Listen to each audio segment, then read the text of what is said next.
You fuck with Big Brother, you get skirt. You know what I mean? I don't know what the fuck he said. Big Blue told me something I couldn't hear. You already know what the fuck time it is. Turn up and tune in. Hey, what's going on, everybody? What's going on? What's going on? This is the Real Talk Real Shit podcast, and I am your motherfucking boy Big Bayday, and you already know I appreciate it. Today's an extra special edition. I've been summoned to do my boy Tre57. My man Tre57 ain't no boy, he's a grown ass man.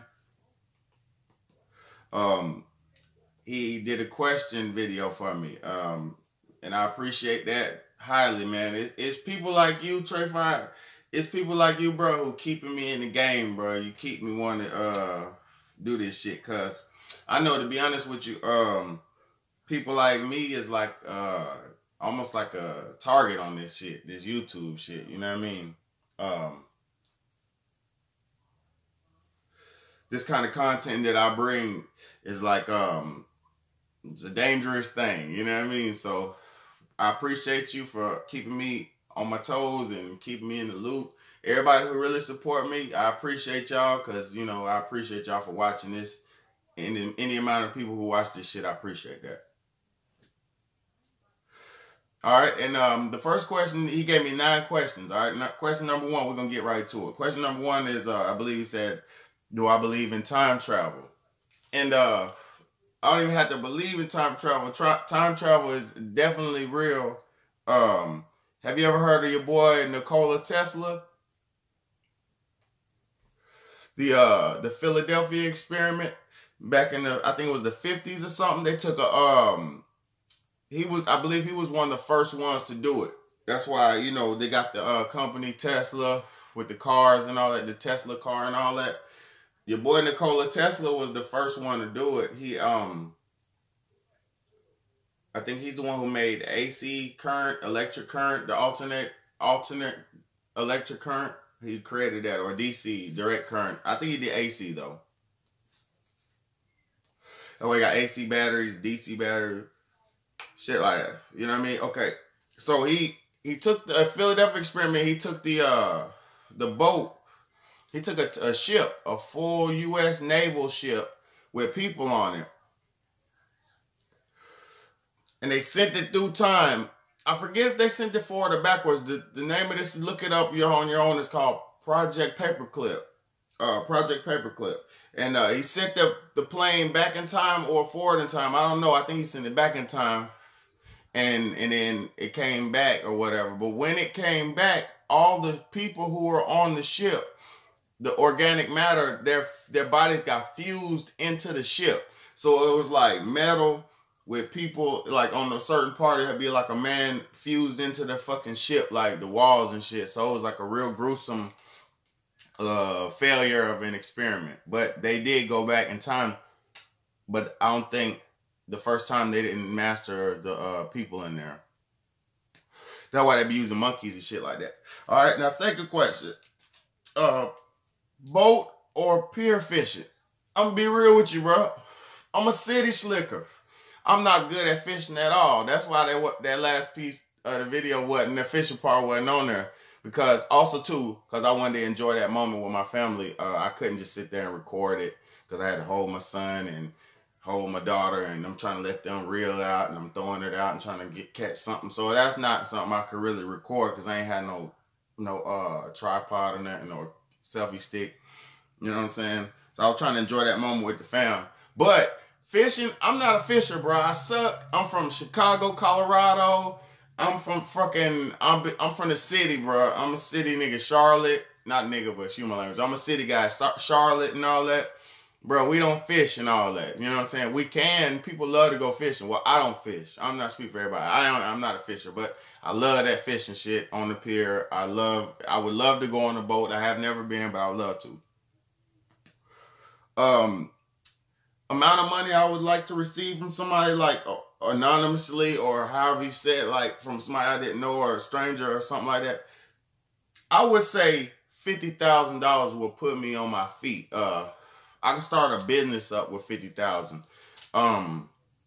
100,000 would be the ideal perfect amount, but I think that's asking too much. 50,000 is asking too much because I feel like ain't nobody ever gonna give me shit. You know what I'm saying? Ain't nobody ever gave me shit. You know what I'm saying? So I feel like 50,000 is what I would prefer. You know what I mean? I could start a business. He asked if there was any schools or bus type shit. I mean, if there was any bus type jobs or whatever down here. We have the beach is kind of small, bro. I mean, you know, it's South Carolina, little beach. It's kind of small, so they got buses. They have buses. They have buses like city bus and stuff that go from this town to the next town and all that. They got those. Of course, you know they got school buses for the school kids and all that. So you can definitely get you another one of them school bus gigs and all that. And bro, you're an official eloquent speaking man, so you'll be able to get a job anywhere. You know what I'm saying? I'm cooking in the kitchen right now. You know what I'm saying? I could do anything. I've never really worked in the food industry, but until recent. But it pays good money, and I'm good. I've been cooking for my whole life, cooking for the kids and shit. So, you know what I mean? I get that money any kind of way. You know what I mean? And it pays good money, and so I work at the airport. Was God created by man? Of course. Listen. Now, God wasn't created by man. Now, listen to this. I believe this. I kind of believe man was made by those alien things. You can call them Elohim. You can call them Anunnaki. You can call them angels. You can call them demons. You can call them aliens. You can call them whatever you want, but I believe man was made by those beings to work and till this land. Just like, you know how in the Bible, and I'm not per se a Christian, but you know how in the Bible it says, I gave man dominion over this land and animals and stuff to work it and till the land for you. Okay, just like that. We got dominion over. And I don't believe in that shit, like that conquering shit. I'm not a conquering mentality, motherfucker. I'm not one of them pirate niggas. You know what I'm saying? I'm not that I don't really have that in me. So, but I do believe that man has dominion over this land and animals and shit. So, those alien beings probably created us to mine this land for gold. Think about it. Aliens go from planet to planet and they zap planets dry of resources. That's what they do. Even in the Bible it says, I seen the women fair and I came into them or whatever, however it said, and they had babies with women and shit. I mean, this is alien shit. The Bible, all the early texts, the Book of the Dead, the Egyptians, the Bible talks about aliens, who else? The Quran, I think, has, wheels of fire chariot. No, the wheels of fire, chariots of fire. That's in the Bible. But all those ancient texts, Mesopotamian shit have it. Sumerian texts have ancient alien stuff. Aztec have ancient alien. Everybody's been in contact with aliens. I've been in contact with aliens. I seen aliens flying. When I pray to God and shit. Just about all the times when I pray to God, I'll be like, you know. I'll be like, God, show me the way and give me the strength. That's my prayer. I'll be like, God, show me the way and give me the strength. So when I do that, usually when I pray and it be outside or something like that, I see a UFO.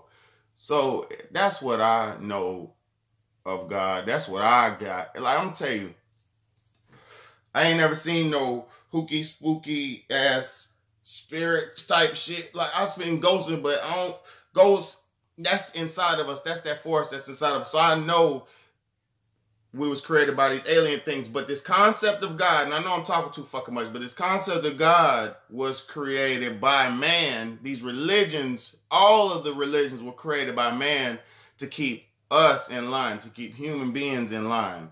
And fear and not knowing our spiritual place in this earth. You know what I mean? I really understand. I really know that, like, because if you read religions, it tells you, all the religions tell you that, you know, you should be scared and you shouldn't do this, and if you forgive and if you believe, you're good, and if you're this, you're that. All that shit is just control. If you read the red text in the Bible, control. It's like a slave master talking to you. All right, get off that. Next question. I could talk about religion all day. What year did I become a vegetarian? Well, I always kind of put it like this. Everybody in my family, we grew up just eating poultry, chicken, turkey, and fish. My dad, we never had like beef or pork growing up. We didn't eat red meat and pork growing up. So I did growing up eating turkey and chicken and fish, but I always never liked that shit. Like, and I think when I became a vegetarian, I was like, I used to, for like, probably like when I was 10 or 11, from those age, for like a whole year, I used to throw up every day, like every day, not all day, but like anytime I ate something, I would get sick. I would just throw it up. In the middle of the night, I wake up and throw up, run to the bathroom, throw up in my sleep, wake up, throw up for a whole year. Like my body, anything I ate, meat, anything, like all that type shit. So when I finally stopped going through that, I'm gonna tell you a quick story about that. The only thing I really could digest at them times was like fruits and stuff. You know what I'm saying? So my body, I couldn't eat nothing, bro. I couldn't eat shit. So one time I was laying down and sleeping, and I was about to throw up. I had that feeling like I was about to throw up, and I hated throwing up. I hate throwing up to this day because like I almost choked on this shit so many times, and like where I couldn't breathe and shit, and it'd be all over my nose and airways and shit. Like I hate throwing up. It's like one of my terrible fears. So anyway, goddamn, God bless, I was laying down and sleeping, and my grandma was dead at the time. She's a white lady. She was dead at the time, and this is what I seen. A white lady came and sat down on my bed. I was in so much pain, but she was see-through and she had a flower dress on, right? And this is me as a young boy, 10, 11 years old. This is what I seen. See-through white lady sat down on my bed, and she was older. You know, I didn't at the time didn't know it was my grandma. I just knew it was like an older white lady. Not like old, but like older, like 50 or 40 some type shit. And she sat down on my bed, and even though she was see-through, it made an indent on my bed. It was like an indent came in my bed, and she actually sat down, but I could still see through her. Like it was a fucking ghost. Like, okay, so she rubbed on my stomach, and she was like, "Are your stomach hurting?" I said, "Yeah." And she rubbed it for like I'd say about 3-4 minutes until I started going to sleep. And she said, "You won't have this problem anymore." And she got up and disappeared, man. She fucking disappeared. And since that day, I haven't thrown up no more. But that was when I started not eating meat. My mom started cooking me for special vegetarian meals and shit. That'd be about the only thing I could digest. You know what I'm saying? So vegetarianism saved my life. It saved my life, and my grandma saved my life. Spirits be guiding and watching over me. Okay, next question. What would I say to Donald Trump if I met him? For one, I'd be like, "Okay, bro, you're gonna build this fucking wall." For one, I respect and I understand what he's doing, like cleaning out all these people from not. The only reason I say I respect that shit is because he said he was gonna do this shit, and he's doing this shit. And motherfuckers better stop thinking these presidents don't have power. They got all the power in the world. They do so much evil shit. You know what I'm saying? They have power in this shit, in this place. But so the motherfucker said, I would say to him, "You building this wall, and I understand you're getting rid of all these people. But once you get rid of all these Hispanics and all these foreigners and shit, don't fuck with the American citizens. Don't unleash the beast on us. Don't unleash the dogs on us." That's all I'm going to say, because you got to know they're limiting opposition. They're limiting opposition. I love America, bro. I was born and raised in this motherfucker in the Midwest where the damn tumbleweeds blow. But they're limiting opposition. They're getting rid of so many motherfuckers, and they're stopping that drug trade in Mexico. That's really what it's about. So I would say, I understand what you're doing about the drug trade. I understand y'all need to get the cocaine back up, and I understand what you're doing. I understand that. But at the same time, bro, don't fucking hurt us, the American people, about this fucking wall. All right? That's what I would say to them. Republicans, and do I know that the Republicans and Democrats are on the same team? Of course I know. Man, ever since I was little, this is what I used to say to my dad when I used to watch the news, because I was the kid who would watch CNN with my pops when I was like 6, 7, 8, 9, 10. All I liked to watch was cooking shows and fucking CNN. That's all I like to watch. And news, headline news, and CBN, and PBS, public shit, Sesame Street and shit like that. I never was on no fake shit growing up. So I used to watch the Democrats and Republicans, and I used to say to my dad, because we used to watch boxing growing up, I used to be like, they're fighting. It's like they're fighting. And but I used to say they're fighting with words. That's what I used to say to my dad. This was my understanding as a young boy. And he'd be like, yeah, he'd be like, it's a big game. But he didn't really never get in depth to it, because I don't think he understood all the way what, you know what I mean?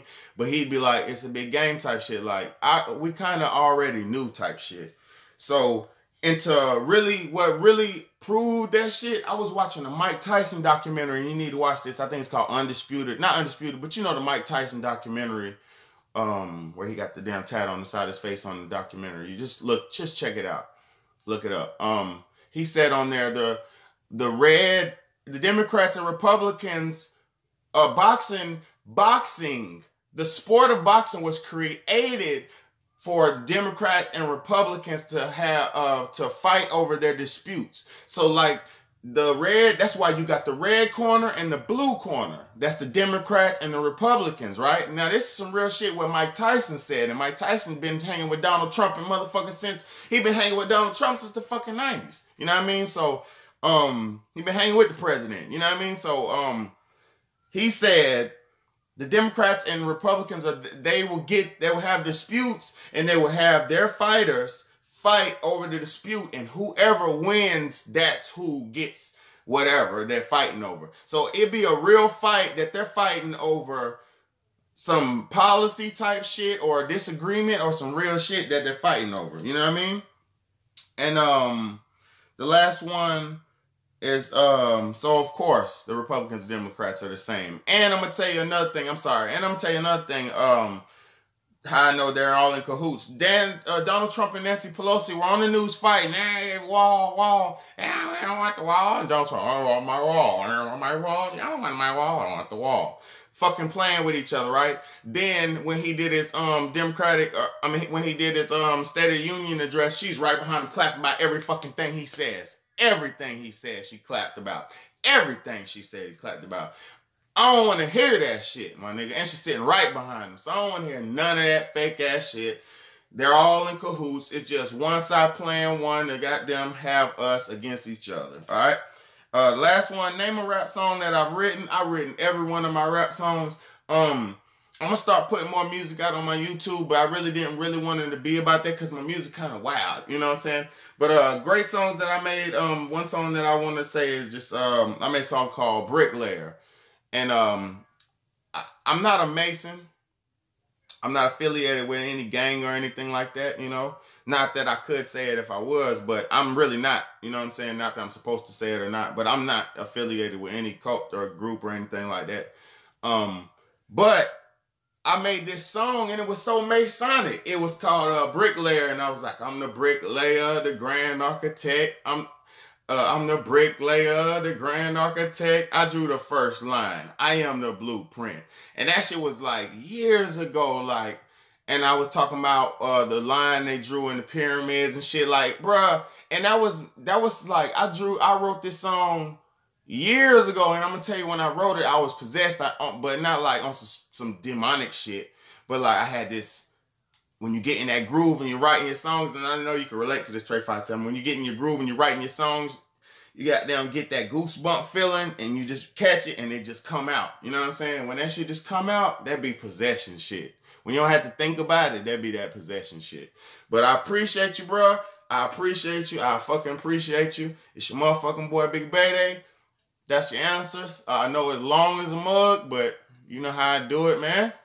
You know how I do it. Appreciate you so much. I appreciate everybody for watching.